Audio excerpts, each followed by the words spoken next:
pasamos en la vida, ¿sí?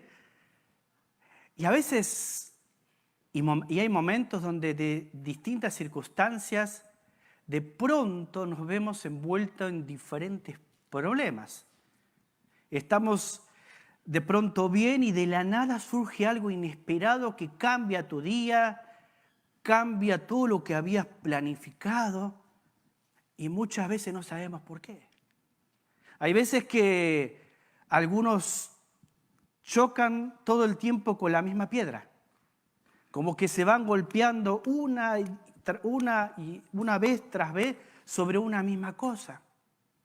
Y llega a su casa frustrado, frustrada, y se pregunta, ¿por qué otra vez estoy con lo mismo? ¿Por qué otra vez estoy lidiando con este mismo dolor, con esta misma prueba, con esta misma montaña que no la puedo correr? Siempre está ahí, no me deja avanzar. ¿No te pasa a veces eso? Valga que nos pasa, ¿no, mi amor? Y en esa búsqueda que tenemos de Dios, a veces creemos que ciertos problemas donde estamos porque Dios lo ha puesto, y al final y al cabo, muchas veces no es así. Y hoy quiero hablarte de 3 razones por qué en la vida, en circunstancias, a veces pasamos pruebas. Para poder definir si es una disciplina, un castigo o una prueba de Dios. Y cuál es mi actitud y mi responsabilidad ante eso. ¿Sí? Entonces vamos al libro de Jonás y vamos a mirar ahí la primera razón por qué atravesamos pruebas en la vida, ¿sí? Jonás capítulo 1, versículo 7 dice así. Versículo 6. Y el patrón de la nave se acercó y le dijo, ¿qué tienes, dormilón? Levántate y clama a tu Dios, porque quizás tendrá compasión de nosotros y no pereceremos. Y dijeron cada uno a su compañero, vení, echemos suerte para que sepamos por causa de quién nos ha venido este mal. Y echaron suertes, y la suerte cayó sobre Jonás. Entonces le dijeron ellos, decláranos ahora por qué nos ha venido este mal. ¿Qué oficio tienes y de dónde vienes? ¿Cuál es tu tierra y de qué pueblo eres? Y él le respondió, soy hebreo y temo a Jehová, Dios de los cielos, que hizo el mar y la tierra. Y aquellos hombres temieron sobremanera y le dijeron, ¿por qué has hecho esto?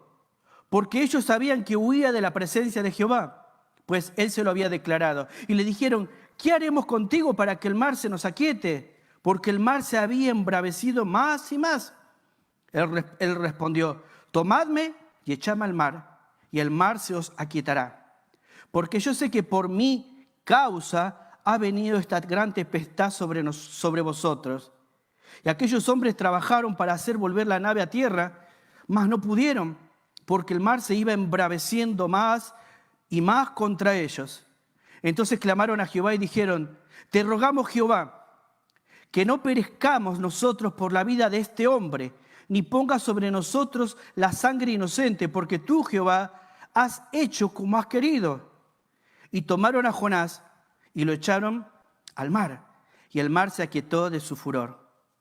Y temieron aquellos hombres a Jehová con gran temor, y ofrecieron sacrificio e hicieron votos. Y ahí tenemos una historia muy conocida por muchos, que es la historia de Jonás, aquel hombre que Dios había llamado para que vaya a predicar a Nínive. Y en su rebeldía y en su falta de amor a aquel pueblo violento, aquel pueblo cruel, aquel pueblo que humillaba al pueblo de Israel, el profeta decidió rebelarse e ir por otro camino. Y en ese camino donde él huía, recuerdan que se compró un boleto, se va en un barco y se va en contra de la voluntad de Dios. Y allá en medio del mar él se encuentra, ¿qué cosa? Durmiendo. ¿Viste? El barco estaba por hundirse, los vientos le pegaban de todos lados, la tormenta era tan brava que temieron, echaron suerte y mirá el milagro. Eso es uno de los milagros que sucedieron en este capítulo, varios milagros. Que la suerte cayó ¿sobre quién? Sobre Jonás. ¿Quién eres? Decláranos, soy hebreo, ¿viste? O sea, se identifica con el pueblo de Israel.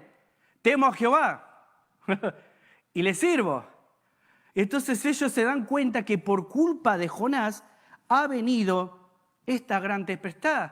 Aún ellos queriendo no echar a Jonás como él dijo, echadme al mar y el mar se va a calmar, ellos intentaron no hacerlo, intentaron llegar a tierra. De pronto no quedó otra que Jonás ser arrojado al mar. ¿Viste? Y después, si seguimos leyendo, cuando lo arrojan al mar, hay un pez esperándolo, es otro milagro que podemos ver ahí, para que él esté 3 días y 3 noches dentro de la boca de ¿qué? De un pez, y no morir. Y ahí vamos a ver cómo reflexionó dentro de la boca del pez Jonás. Pero lo más importante es encontrar las palabras de Jonás que él va a decir, por mi causa, ¿sí? Ha venido esta gran prueba a nuestras vidas. Por mi causa Dios levantó una tormenta que estamos por morir todos. Decláranos quién eres, soy hebreo. Y ellos tuvieron miedo porque conocían el poder de Dios. Ellos sabían quién era Jehová, ¿sí? Al enterarse de eso, ellos sabían que Dios estaba actuando como Él quiso y por la culpa de Jonás iban a morir todos. Entonces lo primero que yo debo aprender es que por mi propia responsabilidad, en circunstancias en la vida, atravesamos ¿qué cosas? Pruebas. ¿Ves? Entonces acá Jonás nos dice, ¿saben qué? Este lío en el que estoy es porque yo mismo lo provoqué. Yo mismo me rebelé contra Dios. Yo mismo busqué dejarme llevar por mi egoísmo, por mis celos o por mi resentimiento a este grupo de personas que tú querías alcanzar. ¿Ves? Él es muy claro, dice, yo soy culpable, yo soy responsable. Y eso es una de las cosas que podemos ver en este capítulo en cuanto a entender de por qué a veces pasamos pruebas y circunstancias difíciles en nuestra vida. Lo segundo que hizo Jonás no solo dijo yo soy responsable, sino él confesó ante la tribulación, los afectados, ¿ves? Por la causa de él iban a morir inocentes, ¿ves? Él le dice, yo estoy huyendo de Dios. Y ahí ellos temieron ¿en qué? En gran manera, porque sabía que esto era una obra de Dios para juicio para Jonás. Y ellos iban a caer en muerte por culpa de hombres. Hombres inocentes iban a morir por culpa de Jonás. Aceptó las consecuencias, ¿viste? No había otro camino, no había otra forma. Écheme al mar y el mar se va a aquietar. Enfrentó la realidad. Había algo que estaba sucediendo y no era culpa de los que estaban dentro del barco. Ni siquiera de los ninivitas quien tenía que ir. Era su responsabilidad. Entonces, arrójeme al mar. Y yo estoy seguro que la ira de Dios sobre este barco se va a aquietar. Qué tremendo que es eso. Y a veces en la vida tenemos que enfrentar nuestras realidades. Porque a veces el miedo a enfrentar lo que nos está pasando y porque no reconocer que muchas veces somos culpables, no aceptamos nuestra realidad. Y Jonás tuvo que aceptarla, enfrentarla y decir, bueno, si me toca morir por mi rebeldía, por mi pecado, lo haré. Él no sabía que iba a haber un pez esperándolo si lo arrojaba, no lo sabía. Él no tenía ni idea que Dios estaba obrando en soberanía aún en la rebeldía de su hombre, de su siervo. Y fíjate en el capítulo 2, versículo 7, dice Jonás ya dentro de la boca del pez y orando. En el versículo 7 del capítulo 2 dice así en la oración de Jonás. En el versículo 1 dice que él oró. Capítulo 2, versículo 1. Oró Jonás a Jehová su Dios. ¿Desde dónde? Desde el vientre del pez. Versículo 7. Cuando mi alma, dice Jonás, cuando mi alma desfallecía en mí, me acordé de Jehová. Y mi corazón llegó hasta ti. ¿En dónde? En su santo templo, dentro de la boca del pez. Cuando él se quería echar a morir, por cuando él no comprendía cómo puede ser, eso es otro milagro, que una persona esté vivo dentro de la boca de un pez durante 3 días. O era una carne tan fea que el pescado no lo podía tragar, o se le quedó atascado en una muela. ¿Vieron cuando se te queda una carne acá y no la luchás para sacarla? Te agarra martillo y una punta ahí, tac, tac, tac, no sale. Imagínate los dientes de ese gran pez. Él estaba en algún lugar de la boca del pez que no permitía que el animal lo dijera. ¿Sí? Ese es otro milagro que podemos ver acá. Un día vamos a estudiar los milagros en el libro de Jonás.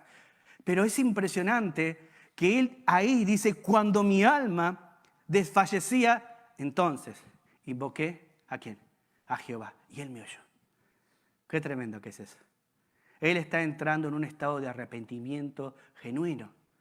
Él estaba ahí todavía reflexionando. Dios quería sacudir la forma de ver o la visión que tenía de la vida del profeta. No se trataba de qué hizo o no hizo el pueblo pagano a quien tenía que predicar que él huyó. Se trataba de que el amor de Dios es para todos los hombres, independiente de mi posición ideológica. Dios ama a todas las personas. Dios vino a rescatar a las personas y tenía que tratar ese problema con Jonás. Jonás tenía que obedecer, no cuestionar a Dios. Jonás tenía que dirigirse y cumplir su llamado, pero él actuó en rebeldía. Entonces él, por la causa de Jonás, está en medio de tremenda prueba. ¿Qué debo hacer si las pruebas que estoy atravesando son por mi propia responsabilidad?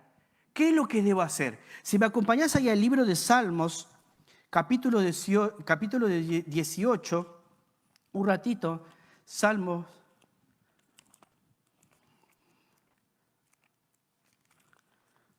capítulo 18, versículo 6.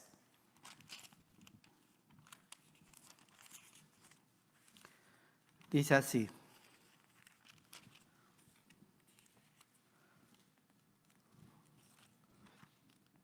¿Estamos ahí? Salmos 18, 6. En mi angustia invoqué a Jehová y clamé a mi Dios. Él oyó mi voz desde su templo y mi clamor llegó delante de él a sus oídos. Qué hermoso versículo, queridos hermanos. Entonces, ¿qué debo hacer si las pruebas que estoy atravesando son por mi propia responsabilidad? Clamar a Dios. Clamar a Dios. Jonás desfallecía en su interior. Jonás estaba consciente que era por su culpa que todo lo que estaba sucediendo alrededor de él estaba haciendo todo un caos. ¿Ves? Debo clamar a Dios. Fíjate Proverbios 28, 13. No solo clamar a Dios que Él me oye, sino también verá lo que dice Proverbios 28, 13.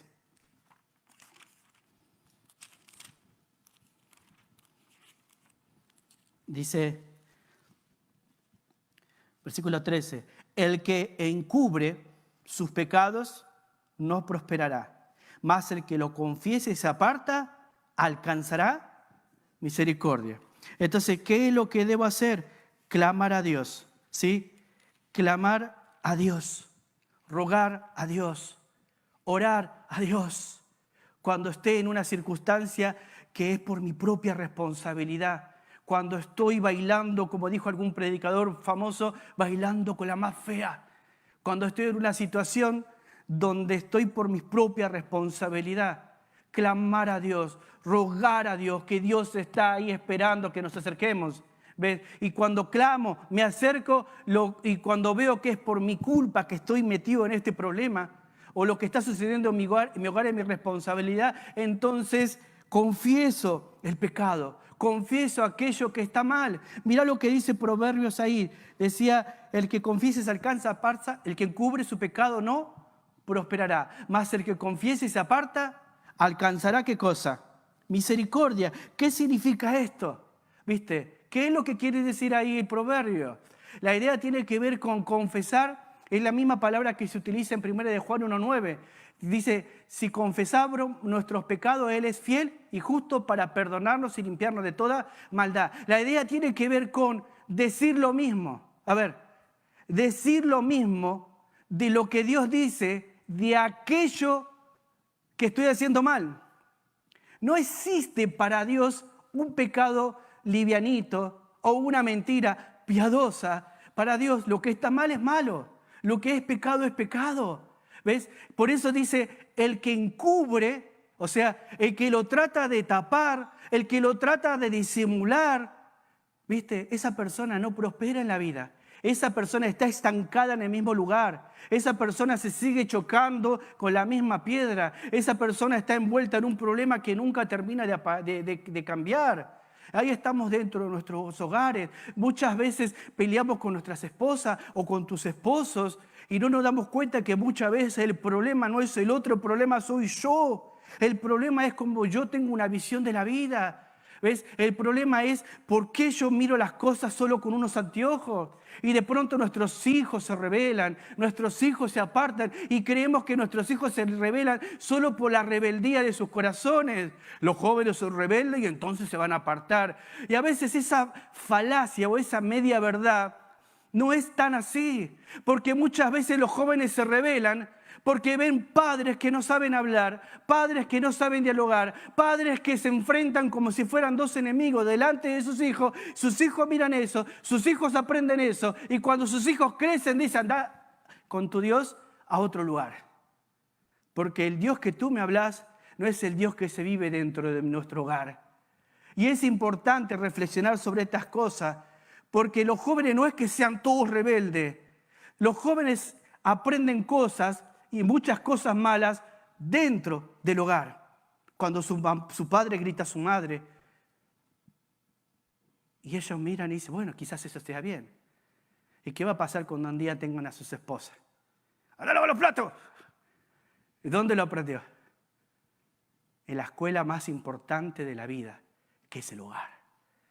Por eso es importante reflexionar y pensar, si estoy en medio de una prueba, tengo que preguntarme si yo soy culpable, si yo soy responsable. Y confiar que Dios dice, el que confiese y se aparta alcanza misericordia, arrepentirme y seguir hacia adelante. Reconocer que lo que estoy haciendo está mal. Y después mirar a Dios, porque dice que Él es fiel, 1 Juan 1:9, y Él es justo. ¿Para qué? Para perdonarnos. Para perdonarnos. Para perdonarnos. Y segundo, para limpiarnos, para purificarnos ¿de qué? De toda maldad. ¿Ves? Ese mal que a veces tenemos dentro de nosotros y no nos permite ver cuando estamos equivocados. El perdón, queridos hermanos, es un regalo de la gracia de Dios. Y Dios está ahí ofreciéndonos todo el tiempo, en cada momento, para que no vivamos vidas frustradas. Y si estamos por nuestra propia responsabilidad en medio de una tormenta que no termina de pasar, quizás deba arrepentirme y confesar a Dios. Y apropiarme de eso que Él me regala, porque está en su fidelidad, no en lo que yo soy o yo haga. Dios decide en su gracia soberana perdonarme. Humildad es ser sincero con uno mismo y con Dios. A veces tienes que tener el coraje de decir, soy culpable, soy yo, Señor.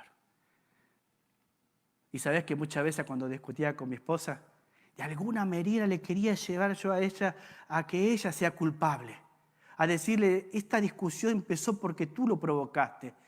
Pero cuando estoy a solas con Dios y cuando trato de ser íntegro y sincero con Dios, cuando le abro mi corazón al cielo, veo que Dios me dice, tú eres el culpable. Tú, Miguel, arrepiéntete y da una vuelta a la página.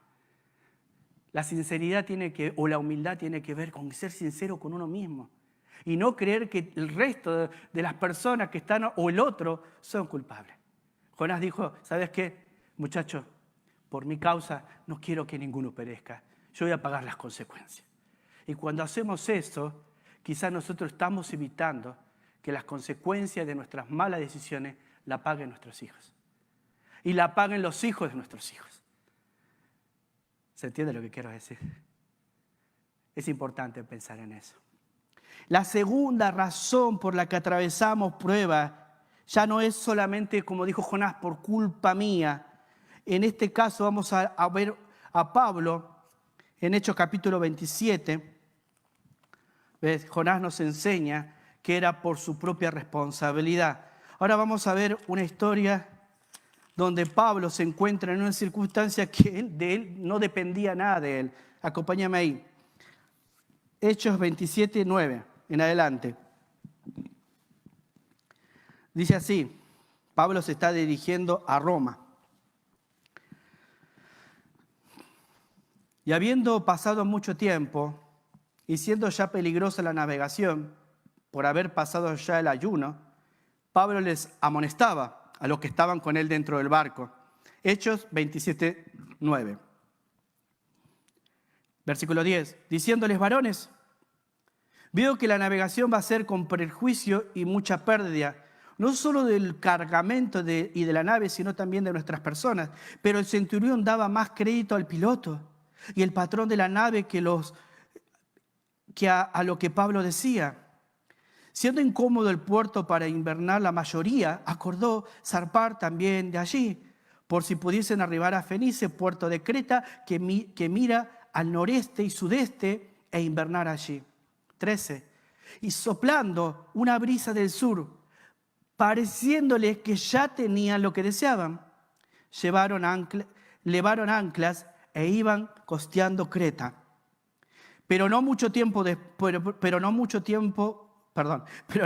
después dio contra la nave un viento huracanado llamado Euroclidón.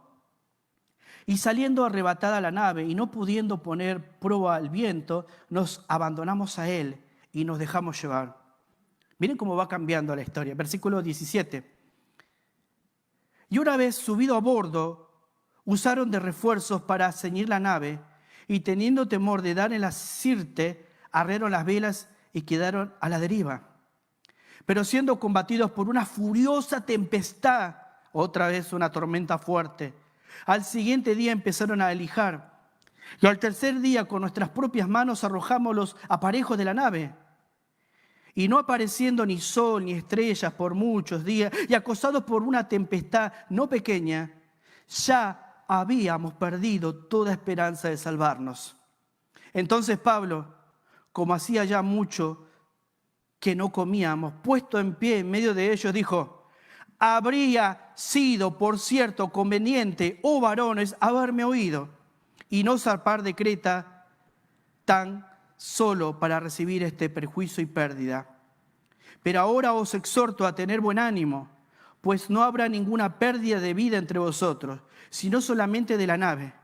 Porque esta noche ha estado conmigo el ángel del Dios de quien soy y a quien sirvo, diciéndome: Pablo, no temas, es necesario que comparezcas ante César. Y aquí Dios te ha concedido todos los que navegan contigo. Por tanto, oh varones, tened buen ánimo, porque yo confío en Dios que será así como se me ha dicho. Con todo esto es necesario que demos en alguna isla. Fíjate versículo 31. Pero Pablo dijo al centurión, a los soldados, cuando se querían bajar algunos del barco: si esto permanecen en la nave, vosotros nos podéis ser salvados. Versículo 32. Entonces los soldados cortaron las amarras del esquife y lo dejaron perderse. 33. Cuando comenzó a amanecer, Pablo exhortó a todos a que comiencen diciendo: este es el 14º día que veláis y permanecéis en ayunas sin comer nada.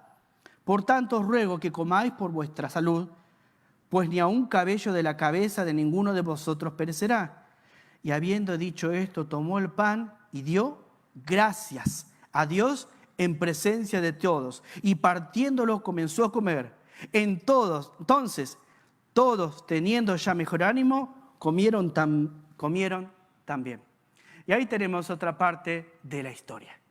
Acá vemos al apóstol Pablo que está en alta mar, atravesando una tormenta, y esta tormenta que él está atravesando ya no es una tormenta por causa o responsabilidad de ¿quién? De él. La Biblia nos dice que esta tormenta que él está atravesando es por responsabilidad y causa de otros, ¿sí? Entonces, el segundo punto es, la segunda razón porque pasamos prueba es por responsabilidad de otros. Podríamos llamarle por responsabilidad de terceros. ¿Ves? Ya no es por mi causa, es por tu causa, por otros, por otra persona. Y en este caso Pablo les había dicho: conviene que no partamos. ¿Ves? Les advirtió lo que iba a pasar. Y ellos hicieron una reunión y el que estaba encargado del barco le daba más crédito ¿a quién? Al centurión y a la mayoría. Y la mayoría, como vio que el clima estaba lindo, había una brisita linda, decidieron zarpar. Y no mucho tiempo, en un momento, dice que no fue por mucho tiempo, las cosas empezaron a cambiar. El mar se aquietó, el mar se enojó, la tormenta vino con una ferocidad tremenda. Y ellos empezaron a desfallecer, a perder la esperanza y a creer que estaban perdidos y que iban a morir. ¿Ves? Entonces esta responsabilidad, esta tormenta o esta prueba que atravesamos a veces en la vida es por responsabilidad de otros. Malas decisiones de otros te pueden afectar a ti en cualquier circunstancia. Malas decisiones de terceros te pueden afectar a ti en cualquier circunstancia. En algún momento de tu vida vas a tener que tomar decisiones con tu esposa, con tus hijos, en familia, en una sociedad de trabajo, con tu jefe, en la iglesia, en el ministerio, y que si esa decisión es guiada por el egoísmo, o esa decisión es muy ambiciosa personal y no es compartida en un acuerdo mutuo con mi pareja, si estoy en el trabajo, con las personas que tengo que hablar o en el ambiente que esté, de alguna manera, si me equivoco, eso va a traer consecuencias a la otra parte. ¿Ves? En este caso, las consecuencias vinieron ¿a quién? Para el apóstol Pablo, el hombre de Dios, el que les advirtió, el que les dijo, veo, quizás fue una visión profética, veo que vamos a morir si partimos, por favor, pará un cachito, quedémonos acá, no te creas que porque salió un poquito el sol todo va a estar bien. ¿No nos pasa a veces en la vida? ¿Sabes las veces que mi esposa me advirtió de circunstancias que podían venir a mi vida y yo como cabeza hueca y cerrado en lo que yo quería, después me terminé chocando? Lo interesante que mi esposa nunca estaba ahí diciéndome, te lo dije. En silencio, ella sabía que el golpe que me di me enseñó que debo confiar en el consejo de otros. ¿Ves? En este caso, los otros eran muchos y los muchos llevaron a que estén desobedeciendo la voz del que estaba ahí, del siervo de Dios, que era el apóstol Pablo. Y esto quiere decir que no siempre la mayoría tiene la razón, ¿sí? No siempre la mayoría tiene la razón, ¿viste? A veces creemos, lo dijo la mayoría, entonces debe ser así. No siempre fue así. Si no, mirá a Jesucristo. Lo están colgando, uno grita, hay que matarlo, otros gritan, liberen a Barrabás, y de pronto la multitud que dicen, que muera, que muera, que muera, ¿ves? Y eso te demuestra que no siempre la mayoría tiene la razón. Siempre el consejo debemos buscar en hombres o mujeres que viven una vida temerosa de Dios. Y tampoco garantiza que te den un consejo acertado, pero te van a llevar a que consideres la palabra de Dios, ¿sí? No te van a hablar de su experiencia, te van a hablar de la palabra de Dios para que vos puedas discernir y tomar tus propias decisiones. Entonces vimos que los otros provocaron una crisis en la vida del apóstol Pablo. Estaba en alta mar, perdido, a punto de morir. Y yo escribí una frase, entre paréntesis, que puse, las malas compañías siempre traen malas consecuencias. Las malas compañías siempre traen malas consecuencias. Muchas veces también puedo ser afectado por terceros cuando sé que aquella persona con la que estoy compartiendo, charlando, o si soy joven yendo a ciertos lugares, que puedo correr el peligro de caer en la tentación, de alguna manera siempre las malas compañías van a traer consecuencias. Siempre de alguna manera voy a ser salpicado por el pecado. Por eso es importante reflexionar nosotros, aún siendo padres cristianos, qué amistades escogemos para que influencien nuestras vidas. ¿Con quién me rodeo para poder tomar decisiones y pedir consejo? Siempre como cristianos debemos rodearnos entre hermanos, porque ahí es donde nosotros hablamos un mismo lenguaje.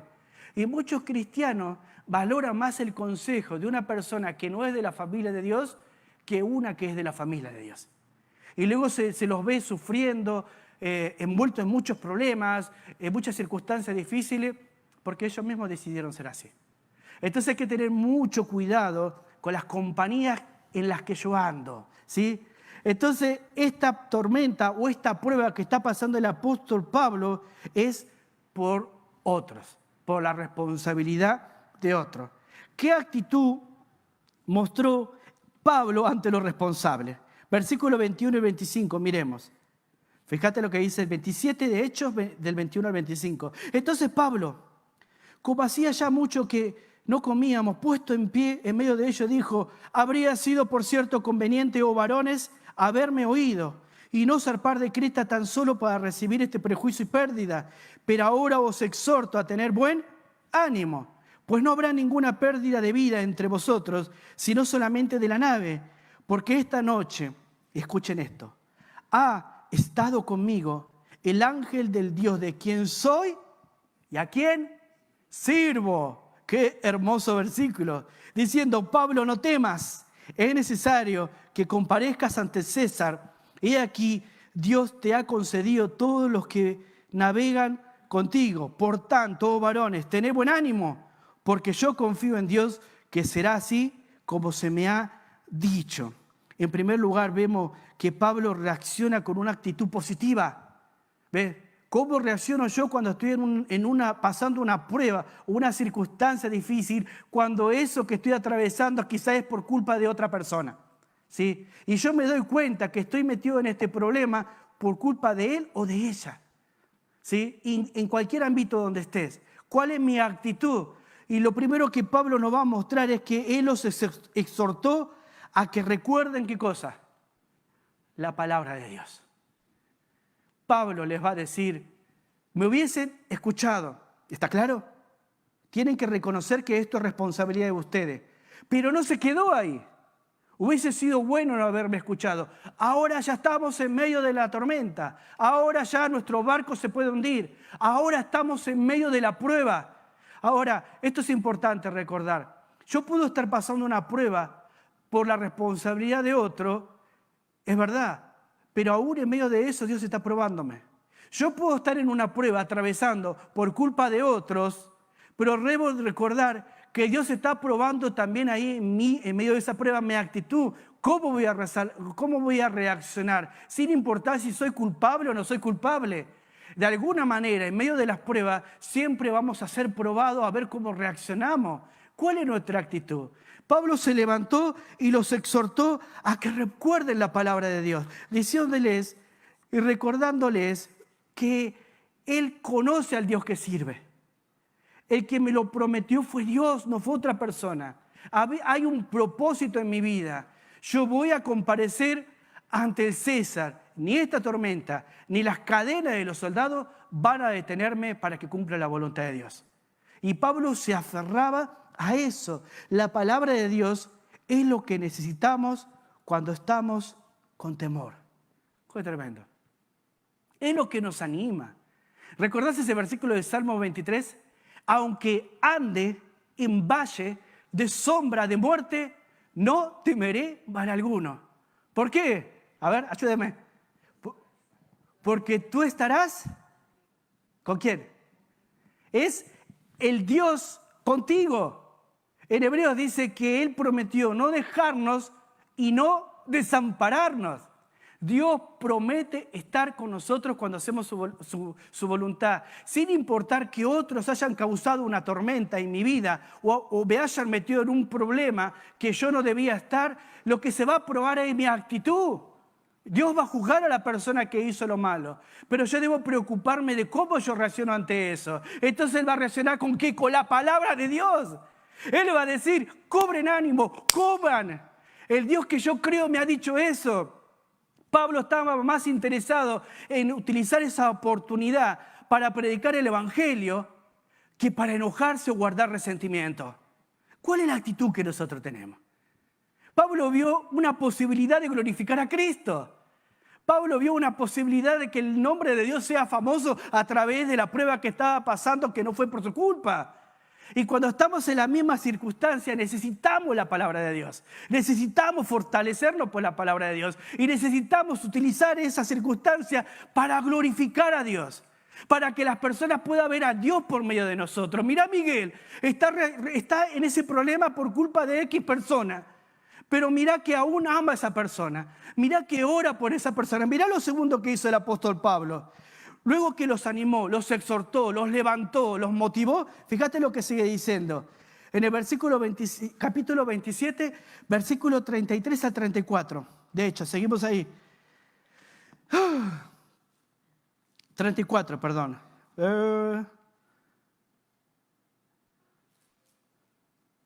Déjenme ver un cachito.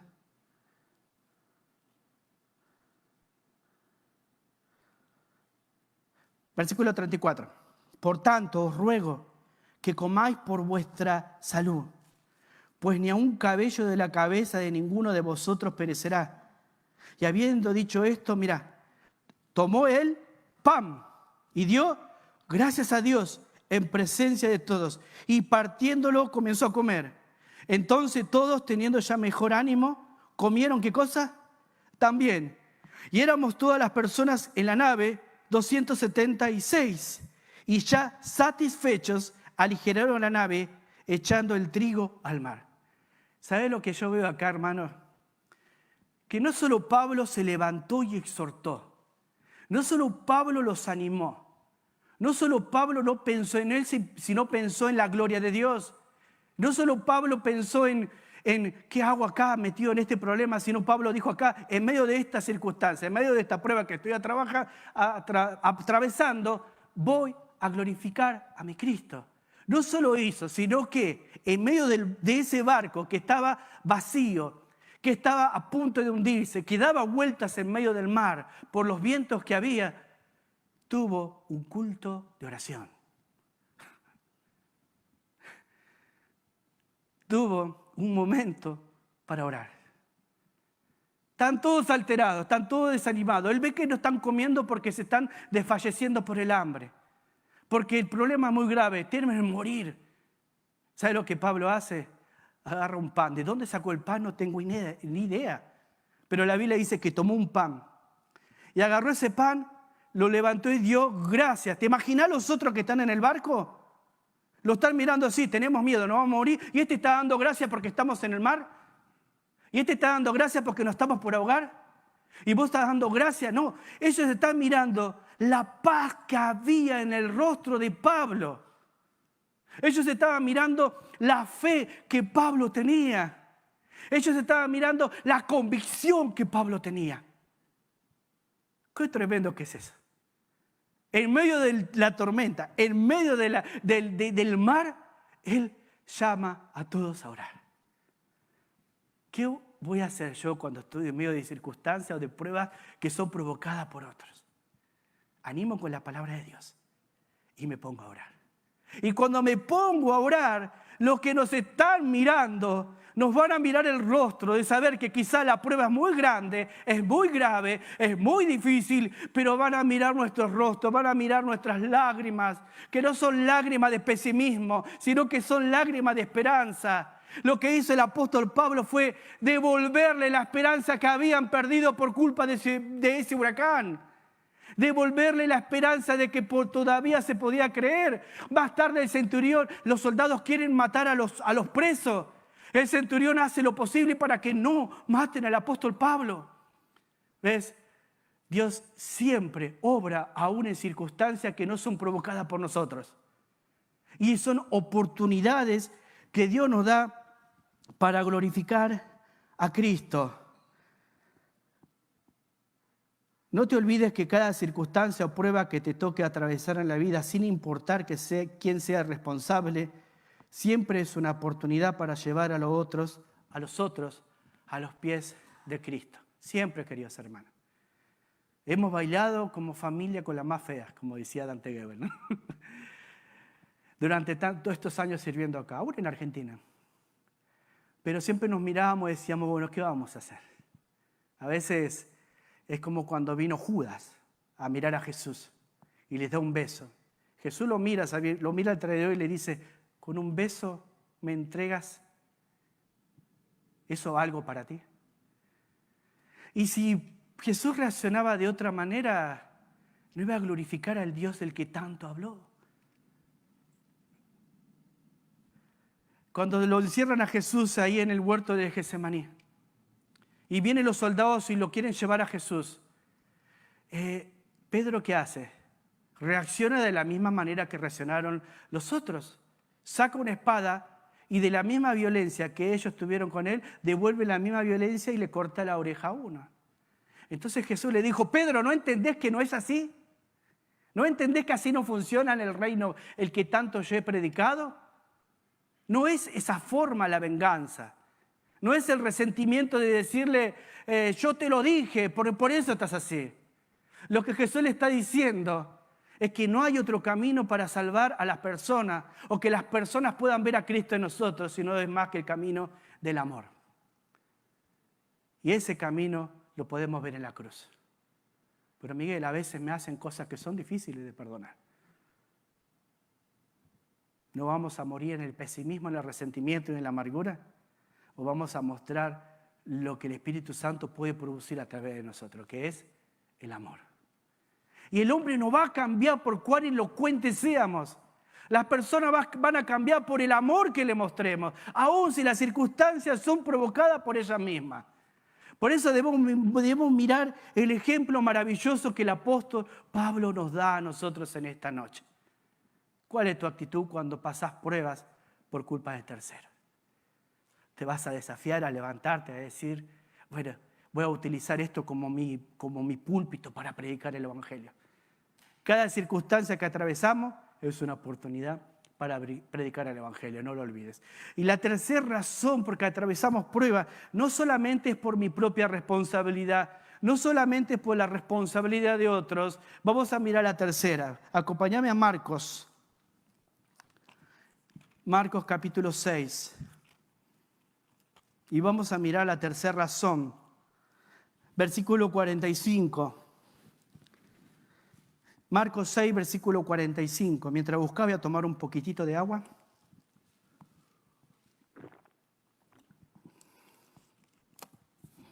La tormenta hoy hizo que varios no vengan, ¿no? Bueno, Marcos 6, versículo 45 dice así. Enseguida hizo Jesús entrar a la barca e ir delante de él a Betsaida, en la otra ribera, entre tanto que él despedía a la multitud. Y después que los hubo despedido, se fue al monte a orar. Y al venir la noche, la barca estaba en medio del mar y él solo en tierra. Y viéndole remar con gran fatiga, porque el viento les era contrario, cerca de la cuarta vigilia de la noche, vino a ellos andando sobre el mar y quería adelantárseles. Pero viéndole ellos andar sobre el mar, pensaron que era un fantasma y gritaron, porque todos le veían y se turbaron. Pero enseguida habló con ellos y les dijo, tened ánimo, yo soy, no temáis. Y subió ellos a la barca y se calmó el viento, y ellos se asombraron en gran manera y se maravillaron, porque aún no habían entendido lo de los panes, por cuanto estaban endurecidos sus corazones. Entonces la tercera tormenta, la razón también puede ser por la voluntad divina de Dios. Es aquella prueba que Dios nos envía en la vida. Pruebas que atravesamos. Los discípulos, Jesús le dice, vayan en este barco y espérenme en el otro lugar de la ribera. ¿Ves? Jesús es Dios y Dios hombre Dios. Lo que llamamos la unión hipostática. Él sabía que se venía una tormenta. Jesús pudo haber evitado que vayan a atravesar esa tormenta, pero no lo hizo. Jesús dice que ¿qué hizo? Los envió. ¿Ve? Es una tormenta o unas pruebas que Dios envía a nuestras vidas. Y yo pensaba en esto, queridos hermanos. Y quizás vos también podés pensar en algún momento cuando la prueba que estás atravesando es muy difícil de pasar. ¿Será necesaria? ¿Es necesario, Dios, que hoy tenga que atravesar esto? Si estaba todo bien, me estaba preparando para ir a la iglesia, o me estaba preparando para compartir este fin de semana con la familia, o estaba cocinando el asado y de repente terminaste en el hospital. O estabas ahí preparándote para ir a trabajar y te enterás que alguien le sufrió un accidente. O estás a punto estás haciendo el trabajo y te llaman y te dice, ¿sabes qué? Ya no te necesitamos, contratamos a otro. Y uno se me ha envuelto en medio de circunstancias que se mira hacia adentro y dice, esto no es por mi causa. Esto también no es por causa de otro. Entonces, ¿por causa de quién es? Y es donde miramos al cielo cuando somos íntegros y sinceros y decimos, esta es una prueba que Dios ha enviado a mi vida. Dios solo es necesaria. Mira lo que te responde la Biblia. Vamos a Primera de Pedro. Capítulo 1, versículo 6. Este leímos la semana pasada también. En lo cual vosotros os alegráis, aunque ahora por un poco de tiempo. Y escucha esta palabra. Si es necesario, tengas que ser afligido por diversas o en diversas pruebas. Entonces, si vos me preguntás, o yo me pregunto a mí mismo, ¿son necesarias? La Biblia dice que sí. Yo digo que no sé, pero Dios dice que sí. Él dice, son necesarias.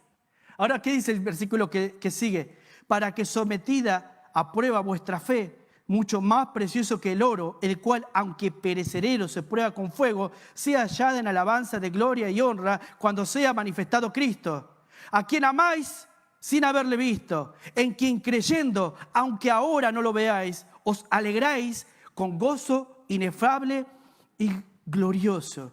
Dios te envía esta prueba porque tiene un propósito especial en tu vida. Dios tiene propósitos en nuestra vida. Dios no está jugando con nosotros a ver qué pasa o qué hacemos. Nosotros debemos siempre estar pendientes y orando en nuestros corazones en cómo está nuestra comunión con Dios. Chequear cómo está nuestra santidad. Chequear a ver cómo está mi comunión hoy, cómo me levanté, oré a levantarme. Leí la Biblia, hice mi devocional. Antes de dormir, tuve una lectura con mi Dios. Fui responsable. Entregué mi día a mi Dios. Tengo que chequear completamente si lo que yo estoy haciendo va en la voluntad de Dios. Debo chequear a ver si las decisiones que estoy tomando las he consultado con Dios o las he hecho por mi propia cuenta. ¿Ves? Una persona que vive dependiendo en oración de Dios es una persona que no da un paso si Dios no le dice, da ese paso. Entonces, Dios envía esta prueba porque tiene un propósito especial en la vida. En Primera de Pedro vimos que son necesarias. ¿Cuál es el propósito de la prueba? Y acá dice que Dios quiere probar ¿qué cosa? Nuestra fe. Mirá lo que dice Santiago, capítulo 1. Hermanos míos, Santiago 1:2. Hermanos míos, tened por sumo gozo cuando halléis en diversas pruebas. Y esa palabra diversas tiene que ver con multicolor. Tiene que ver con el arco iris. El arco iris, ¿cuántos colores tiene? Muchos. Y a veces las pruebas vienen de todos los colores y no entendemos por qué. Y cuando Dios las envía, a veces no las envía de a una, a veces las envía diferentes, de muchos colores. Y ahí el versículo 3 dice, sabiendo que esas muchas pruebas, sabiendo, ya debo saber que van a venir, conocimiento de antemano que van a venir pruebas a mi vida de Dios, que la prueba de vuestra fe produce paciencia. Dios probando ¿qué cosa? Nuestra fe. Y ahí en Primera de Pedro dice que es más preciosa que el oro. Entonces el oro es dinero. El oro es un dinero muy caro que se manejan entre países.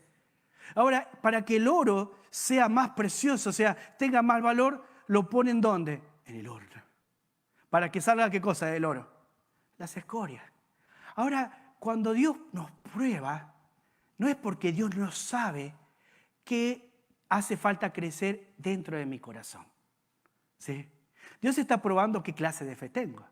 Si es una fe con máscara, disfrazada, o es una fe real. Ahora, muchas veces yo no me doy cuenta que es real. Dios sabe qué es lo que está probando dentro de mi corazón o qué le hace falta para crecer a mi fe. Dios sabe qué son esas escorias que quiere pulir y que cambien. El que no lo sabe muchas veces somos nosotros. El que no lo sabe sos vos muchas veces. Entonces la palabra prueba tiene que ver con una cirugía. O sea, es como que Dios abre nuestro corazón para que nosotros podamos mirar hacia adentro y ver qué debo cambiar. ¿Qué está mal? ¿Qué escoria debe caer? Y por eso Dios nos pone en medio de diversas pruebas, para que esa prueba sea sometida, para que yo me someta a su voluntad, para que yo pueda ser puro, para purificarme y para que mi fe pueda crecer en el horno. ¿Ves? Las pruebas tienen un propósito, perfeccionarme. ¿Recordá lo que le dijo a Pedro? Pedro, vení. Se me cruzó Satanás cuando me iba a comer un guiso a casa de Marta y María Y me dijo, che, Jesús, te imaginas hablando así a Satanás. Me dijo, dame a Pedrito, ese que se cree el que va a morir por ti, que nunca va a negar tu nombre. Mándamelo a mí, dice. Bueno, yo te lo doy, pero no le toques la vida. Ok, la vida no le voy a tocar. Así como Job, ¿ves? Entonces Pedro va a Jesús y le dice, che, Pedro, vení. ¿Qué crees que haga, Jesús? Vamos, ¿qué voy a hacer para vos? Entonces Pedro agarra y lo mira y le dice, Jesús lo mira y le dice, ¿sabes qué, Pedro? Usando el che, Pedro. Porque Jesús es argentino, ¿vieron? Celeste y blanco los colores, nada. El cielo. Entonces le dice, vino Satanás y te pidió para que te entreguemos a la prueba, para pasarte por una zaranda. ¿La zaranda qué es? Lo que zarandea el trigo, ¿viste?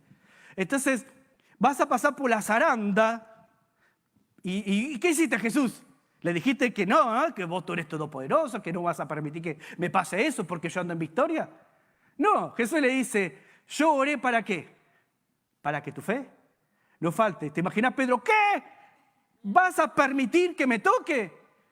No, no te va a tocar la vida. Pero vas a pasar por la zaranda. Y yo estoy orando para que, Pedro, tu fe no mengue, sino crezca. Para que tu fe crezca. ¿Ves? Y a veces el diablo nos va a pedir. Y Dios está orando para que nuestra fe no crezca, no para que no pasemos por la prueba. Y nosotros queremos huir de la prueba. Debemos enfrentar la prueba. Así como hablábamos la semana pasada de Daniel en el horno, cuando las cosas arden. Debemos someternos a la prueba. Debemos confiar que Dios tiene un control y que Él quiere hacer algo en mi vida y quiere transformar mi vida y quiere que yo mire hacia adentro de mi corazón. Y la prueba va a abrir para que yo pueda cambiar. ¿Viste? Para que las escorias que están mal en mi vida puedan caerse y ser más puro para Cristo. Amén. Es lo que nuestro Dios quiere hacer en medio de la prueba. ¿Y sabes qué? Dios va a probar tu fe. Tarde o temprano Dios va a tu fe. Por eso dice, no os sorprendáis cuando vengan las pruebas. Sabiendo que vuestra prueba, o sea, eso me habla de que debo estar preparado para cuando ellas vengan. Una promesa para recordar cuando estoy atravesando pruebas en la vida. Primero, Dios está en el control. A ver, Dios está en el control. Segundo, ¿qué hacía Jesús cuando los discípulos fueron en el barco? Se quedó Jesús chusmeando ahí, viste, a ver qué pasó con con los fariseos. O se quedó chusmeando con la gente diciéndole, che, ¿hicieron que Pilato me quiere entregar? No, Jesús no los mandó y se olvidó. Ahora quiero que recuerdes esto y nunca te lo olvides. Cuando Dios nos envía una prueba, Dios no se olvida de ti. Dios no se desentiende de ti. Cuando Dios nos envía por el valle de la sombra de muerte, ¿y sabés por qué la Biblia dice que la muerte solamente es una sombra? Porque hay una sombra más grande, aquel que venció el imperio de la muerte que se llama Dios. ¿Ves? La sombra de Dios cubre esa sombrita de la muerte. Para los cristianos, la muerte es ese boleto para poder entrar a la eternidad. Se terminó la vida terrenal, pero la vida eterna continúa con nuestro Dios y Salvador. Entonces, Dios está en el control. ¿Y sabés lo que hacía con los discípulos? Jesús está, ¿qué cosa? Orando. Está orando por ellos. ¿Sabés lo que hace Dios según el libro de Hebreos por vos y por mí en el capítulo 7? Dice que ahora Él tiene un nuevo oficio que intercede por vos y por mí día y noche. Podemos decir que Jesús, su nuevo oficio es un orador incesante por nuestras vidas. Cuando yo estoy en el medio de la prueba, Él ora por mí, Él ora por ti. No estás solo. A Él no se le escapó lo que le pasa a tu hijo, a ti mismo. De alguna manera Dios está ayudando a que nuestra fe pueda crecer. No solamente está orando por mí, que eso es maravilloso. Y esto es lo que más alegra mi corazón y mi alma. Ahí dice que intervenía. Cuando vio que ya no podían, cuando vio que ya estaban fatigados, cuando vio que su corazón desfallecía, cuando vio que el barco, ellos miraban a ¿dónde está Jesús? Y su alma estaba quebrantada y triste, angustiada. Él viene hacia ellos. Pero por el dolor y por el miedo y por el temor, ellos no veo a Jesús, es un fantasma, es Jesús, es un fantasma. Y cuando ve a Jesús esa lucha en medio de su dolor, dice, yo soy. Amén. Yo soy. ¿Qué cosa más dice? No temáis. Y en medio de la prueba yo tengo que fortalecer mi fe, mi esperanza de saber que Dios está conmigo y me dice, yo soy. No temáis. No soy un fantasma. El dolor, el sufrimiento, muchas veces no nos permiten ver que Dios está obrando por medio de la prueba. La angustia de perder a alguien, de no tener un trabajo, de no llegar a fin de mes, de qué va a pasar con mis hijos, con quién se va a casar a mi hija, mi hijo el día de mañana. O sea, ¿qué va a pasar los próximos años? A veces no nos dejan ver y vemos fantasmas. Cuando yo recuerdo que Dios está en el control, entonces puedo tener la certeza de escuchar esa voz que dice, yo soy, no temáis, yo soy. El yo soy está contigo. Yo he visto ese yo soy tantas veces en mi vida. Momentos cuando no podía saber a dónde ir, si voy para la izquierda, para la derecha, me veía rodeado de diversas pruebas. Y cuando miraba al cielo y veía que el Dios decía, yo soy Miguel. Y la Biblia me dice, yo soy, no temáis. Yo soy. Y Dios te dice en esta noche, yo soy. Yo soy, no temáis. ¿Qué prueba estás atravesando que es difícil cargarla? Que esa circunstancia tan pesada que a veces llevas, que te da miedo a veces hasta dormir. Te entra tanta ansiedad que no podés dormir y estás en la noche queriendo dormir, das vuelta y orás y no podés dormir y orás y no podés dormir. Tenés que recordar que Él no es un fantasma, que Él viene a tu vida, Él quiere sanarte, quiere salvarte, quiere transformarte, pero por medio de tu fe vas a crecer. El yo soy te dice, yo soy, no temáis. Hermano, es Jesús diciendo a nuestra vida, yo soy, no soy yo. No es el pastor, es Jesús. Y cuando escuchás Jesús, ¿qué pasa en tu corazón? ¿Qué es el nombre de Jesús para tu vida?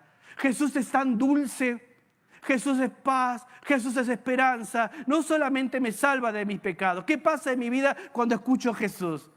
¿Qué pasa en mi corazón? No hay temor de Dios, no hay un quebrantamiento, no hay un acercamiento a su presencia de quebrarte, de rendirte, de decir, es Él. Y esta prueba que estoy pasando tarde o temprano va a pasar. Y cuando pase, espero haber crecido. Y que Dios me haya sostenido. Él está en el control, queridos hermanos.